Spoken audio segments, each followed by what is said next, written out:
do you manage with neurodiversity in your teams? Do you recognize it?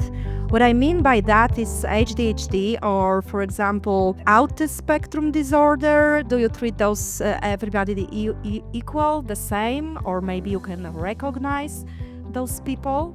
The hard truth is, from my individual perspective, as one of those people, yes, we should make it inclusive for everyone. We shouldn't make it harder for anyone. We shouldn't purposely exclude anyone, right? But at the same time, it's every individual's responsibility to do their best and try their hardest to improve themselves however much they can. Because neurodiversity cannot be an excuse to not try and grow, right? Yes, we can make accommodations and we should absolutely do the most we can to include everyone and be as open as possible, but not to diminish every individual's responsibility for their own future and development, right? People in the company, they are not brave enough to say, hey, I would like to call this specialist. So what we have a Polish-speaking psychology line, we have English-speaking psychology line. When the full-scale war started in 2022, we implemented Ukrainian language psychology line. We also have some budget for therapists, and no one uses it, or barely uses. So what I told my HR is that, hey, you are spending money, you brought all the programs and no one uses it, how to make it work?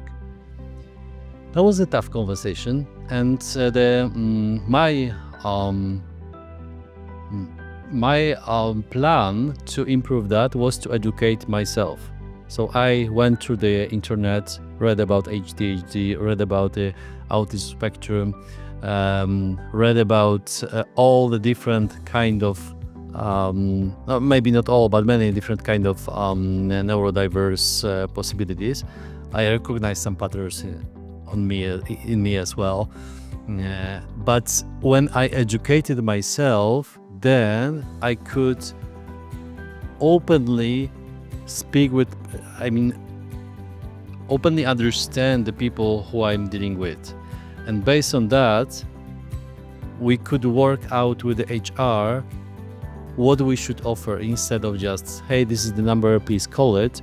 What we can offer to people, which type of trainings, which type of maybe mentoring, not therapist sessions, but mentoring sessions, and how to change the environment. We completely, for example, changed the office and layout and office environment.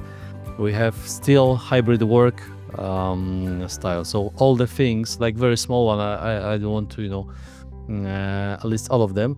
But basically, the first step was to understand that those programs doesn't work and to educate ourselves about the people.